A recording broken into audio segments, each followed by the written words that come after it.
start off with the right to work equals right to union bust. For all of you loyalists, all you Mike loyalists, the people with the alarms, the people that wake up, just for me, you're going to get this fun video from More Perfect Union. Right off the bat. The Mike loyalists, the people that we like, the people we support.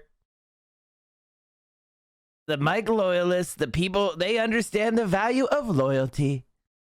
All right, let's keep going. Here they are. They're being rewarded. That showdown raging in the heartland of the United States, perhaps no place in America more closely associated with unions than the state of Michigan. And today, thousands of union workers descended on the Capitol to protest a new law they believe could be an ominous signal for unions and worker paychecks everywhere. That was the scene in 2012 as Republicans in Michigan passed a vicious anti-union law known as Right to Work. But now, for the first time in 40 years, Democrats control Michigan's state government, and they have a plan to put power back in the hands of working people. I think that we've got to use our moment that the voters have given us to help support workers whenever we can. This is our chance to right a wrong. That's State Senator Darren Camilleri. He's leading the charge to reverse Republicans' power grab for corporations. Right to work, like you said, very misleadingly named law, essentially is the right to freeload. Makes it so that workers at unionized companies don't have to pay union dues but still get to benefit from collective bargaining agreements brought on by the unions. To do what they did 10 years ago behind closed doors was devastating. It, struck a chord with working people, and it's something that they've never forgotten. Led by Governor Rick Snyder, Republicans' goal was to cripple labor unions and make it harder for workers to collectively bargain for better wages, benefits, and working conditions. And it worked. Unions lost 40,000 members in the last 10 years, and wages stagnated. So it cut the power of working people, right? It showed that corporations have much more say than their workers, and it showed these exact workers all over the state that the government cared more about profits than it did about people. In a state that was once a stronghold of organized labor, how did corporations gain the upper hand? And can Democrats actually put power back in the hands of working people? We went to Michigan to find out. To understand the current fight over right to work, we have to go back to the New Deal. So in 1935, Congress passed the National Labor Relations Act. That was the first national labor law that provided protection to workers in the private sector, the right to organize and an obligation on the part of the employer to bargain a collective bargaining agreement. After the law was passed in 1935, elections were held across the country in workplaces for workers to choose a union, and unions were winning these elections at an extremely high rate, nearly 100% of the time. That's Robert Bruno, a professor of labor history at the University of Illinois. And chat, that's your grandparents, your great-grandparents. Like, they were kicking corporations' asses, and they understood the class conflict. But certain things have happened since then, and one of those is, of course, trying to get communist banned, socialist banned, and militant labor people out, and more liberal, collaborationist, cowardly, sycophantic people in positions of power within unions, and then create a legal framework where it is as difficult as possible to organize a union.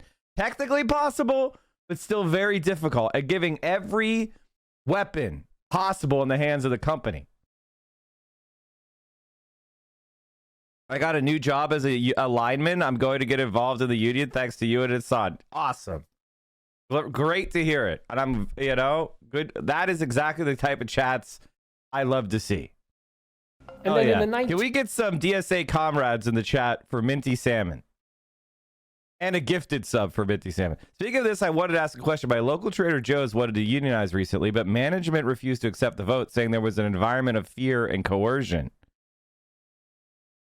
Is there anything I, as someone who does not work for Trader Joe's, do to help these workers in their fight? Well, I would always suggest, if you're in your local DSA or other local progressive or left-wing organization, if they're doing any kind of labor action, informational picket, strike, or anything like that, offer your support. You know, show up with coffee, walk the picket line, see if you could get in contact with any of the organizational committee's members of that union and say, hey, is there anything we could do to help you guys? And, you know, obviously let them tell you what they need and, you know, be willing to do it as long as it's not unreasonable. Hi, Rusty Bikes and Anadol. Thank you for gifting that sub to Minty Salmon. That's solidarity, folks. Who's got the Kirby Comrade? What the fuck? The Kirby Comrade emo. Okay, let's go. 1940s, the labor movement began to expand its organizing into the South, and they were making significant gains where they were. Hey, wait. Where were we expanding unionization again? What part of the country? I didn't hear that. In the 1940s, the labor movement began to expand its organizing into the South, and they were making significant gains where they were organizing new members in the Deep South, places like Texas, for example.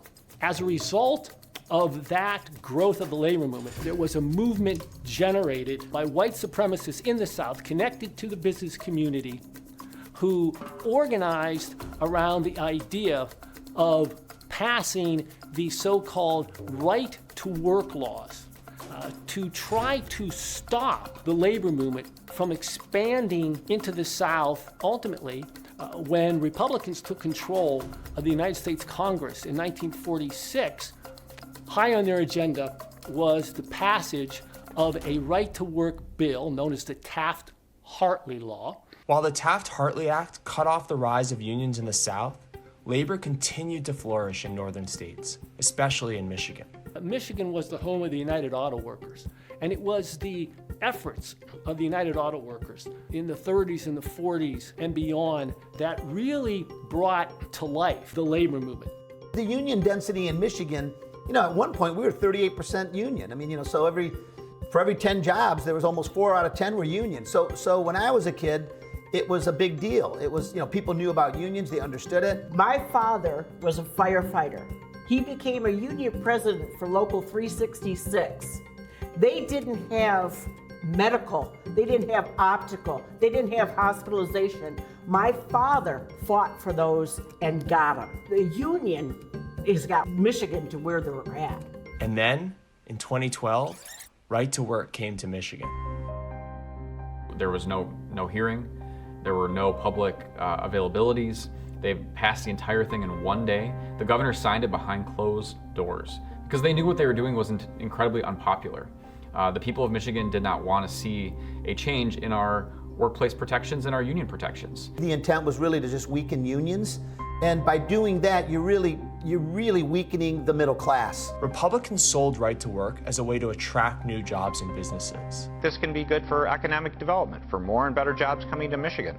We've watched closely what's gone on in Indiana. They've seen many more companies look at Indiana, citing this as one of the factors, the fact they did it back in February, and they could have thousands more. Mike, have you looked into the PRO Act, Protecting the Right to Organize? It's basically amending the National Labor Relations Act. It's been sitting in the Senate committee for a while. Congressional record debates are what you'd expect. I haven't seen anyone covering labor mention it.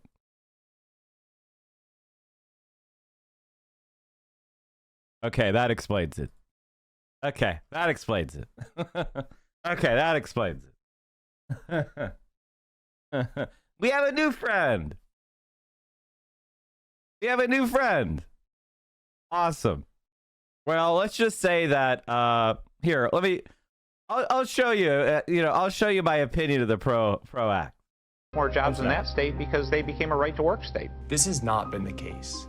Instead, workers have suffered as unions struggle to attract new members.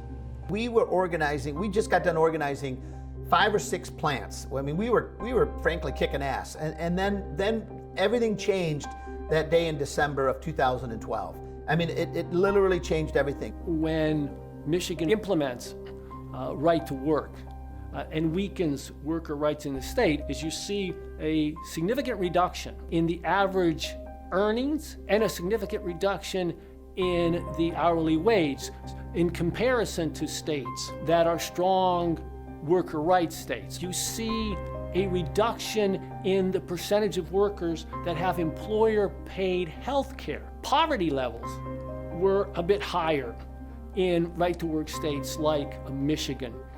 Fatality rates, on-the-job fatality rates, were significantly higher in states that pass right-to-work laws. But after 10 years, workers have had enough. Right now, we get more calls than we have ever had for people wanting to organize. And thanks to the support of working people, Democrats are back in control of Michigan's government. Oh, I mean, I think there's no trifecta without labor. And in Michigan, we haven't had a trifecta in 40 years. And in those 40 years, we've been promising, better labor laws, better protections for workers. We've just got to make sure that we are in a position now with this new power to deliver on the campaign promises that we've made. And one of those, in my instance, is repealing the anti-union right-to-work law. Gretchen Whitmer, she said that she's going to repeal this, and I believe she will. Do I think that she's going to help the unions? Big time. God, I hope so. I hope that we hold her well, we'll see. This is the attitude. feet to the fire and make sure she does. Senator Camilleri has introduced the bill to repeal the right-to-work law. We are seeing a resurgence of union activism, not only here in Michigan, but everywhere in the country, because we've seen the power of what unions can do. They can help you get better wages, they can help you get better health care and better benefits, and folks would prefer that, right? Whether you're somebody who works at Starbucks, or you're potentially having a conversation at Amazon and some of the warehouses, or even places like Chipotle. The economy might look a little different, but the strength and the power of unions stays the same. Already, the bill is under attack from corporate lobbyists and the right-wing think tanks that they fund. I mean, so far we've seen organizations that are on the right wing of the right wing, Americans for Prosperity and a few other groups like that, that have started their anti-campaign. By all means, let the chamber attack me for helping raise people's wages and restoring their pension funds. If they want to paint me as a bad guy for making sure that working people can retire and have a dignified life, have at it. Michigan is on its way to repealing right to work. But in states across the country, workers need more bargaining power, not less. If Michigan succeeds, it would be the first state to repeal a right to work law in 60 years. It could set an example for other states hoping to restore power to working people.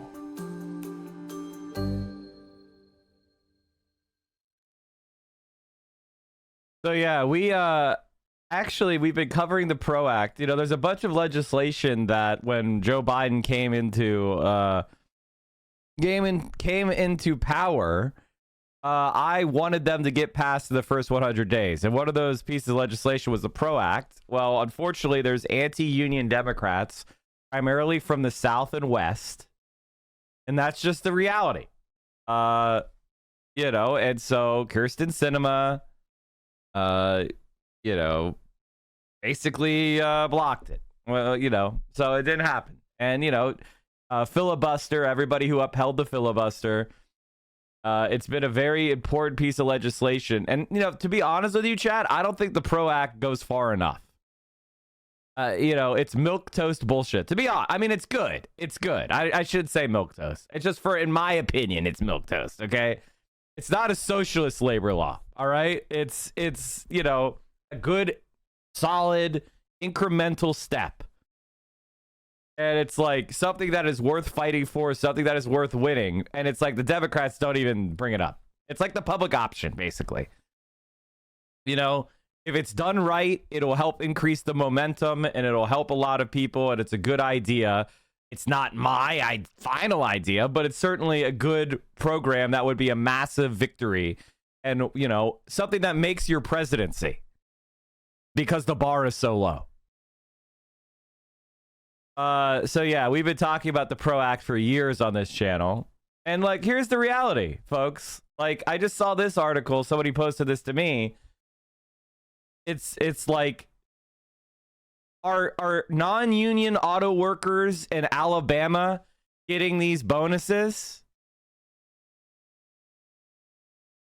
United Automobile Workers working for Stellantis, the Detroit 3 member with the smallest slice of the American market share pie, will be receiving the largest profit-sharing checks of any U.S.-based automaker this year. The company's overall 2020 profits rose 26%, despite 2% lower overall deliveries. In North America, profits rose 23%.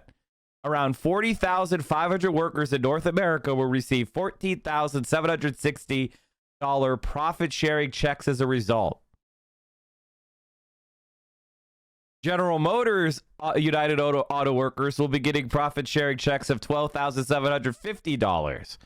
And Ford UAW workers will be getting $76. So like this, they get paid higher wages, better benefits, profit sharing.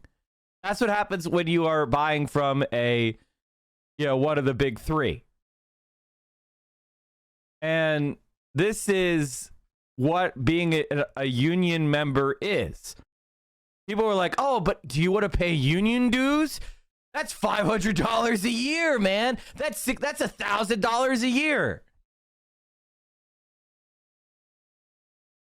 Do you want to pay higher taxes for Medicare for all, man?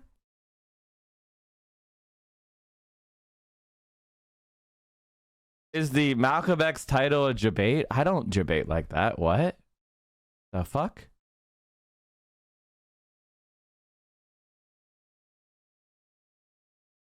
This is wild too. The car companies did not have the easiest year last year. Glad to see this real workers getting checks. I mean, this is why corporate scumbags hate unions, because unions create an environment where profit sharing is asked for, equity into the company, aka control and ownership of the company, economic leverage over the capitalist class. They hate it.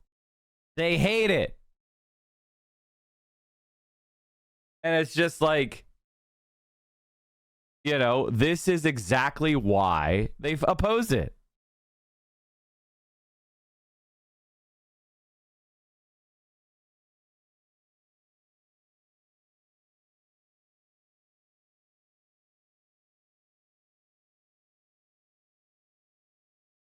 I like for you guys to understand that this is the kind of W's that people get when they organize collectively.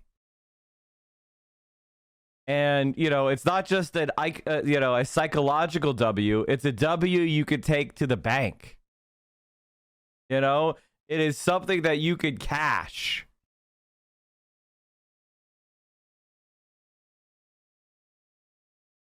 Hey, Mike, record profits, you say, is that inflation or corporate greed? Both. The new Mazda plant is very close to me, and they have struggled to get workers because everyone hears about how bad they pay and the revolving schedules are. This is back from November 2022. Mazda has trouble retaining Alabama jobs as it builds CX-50, executive says. This is how capitalists are bad at capitalism. I've never heard UAW plant has trouble hiring workers. They pay their workers so shitty that no one wants to do the job. And look where this plant is, chat. Look where this plant is. It's not in Michigan. It's not in Pennsylvania. It's not in Indiana. It's not in Ohio. It's down there in the dirty South. And what's that like?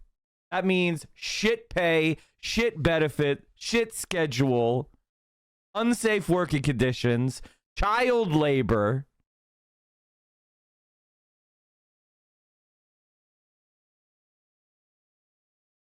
Back in June, Mazda Toyota said it has 3,700 people on its payroll, leaving 300 unfilled jobs. Retention is not so easy, so the local staff has been working hard to provide training and ensure employee retention.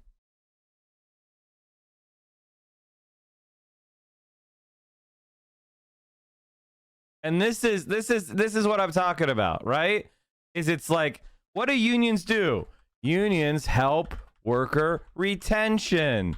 This is like, duh.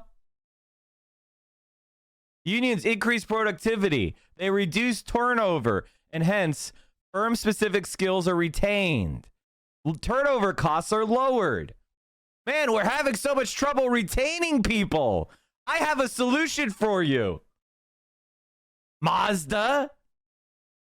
Let the United Auto Workers organize. I have a solution for you. Tuna, thank you for the 11 months. Yeah, union labor is not just in the South. Well, yeah, Wisconsin suffered from Scott Walker, who did much of what we saw happening in Michigan after 2010, also happened in Wisconsin. You know, and you know, when they passed right to work in Michigan, something else happened.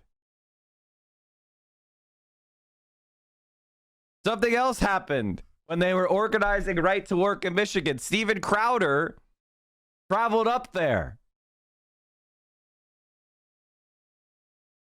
And he got a welcome from an international brother of the electrical workers.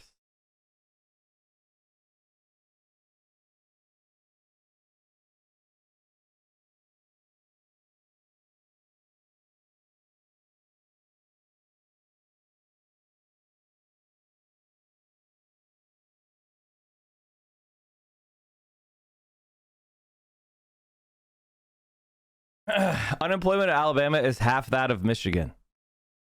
Does that matter if you're making $7 an hour? Also, what the difference between like 3%? Like what? It's like what? The Michigan unemployment rate right now is 4.3%. What do you like what?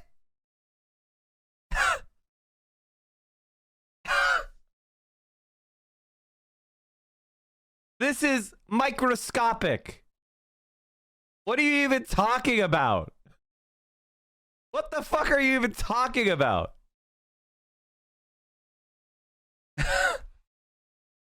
Mike, yes, you could have, instead of a 4.3% unemployment rate, what's Alabama? You said it was half, so we were looking at 2.1. Well, it's not half.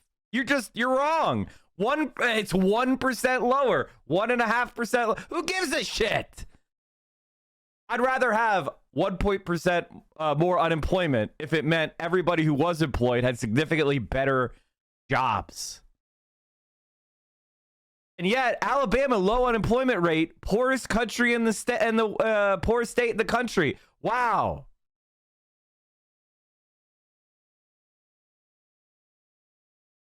Wow. I'm sorry, it's Mississippi, Louisiana, New Mexico, West Virginia, Kentucky, and Arkansas. I'm sorry, Alabama is, you know, like, let's see, 1, 2, like, they're in the next batch after the bottom 5.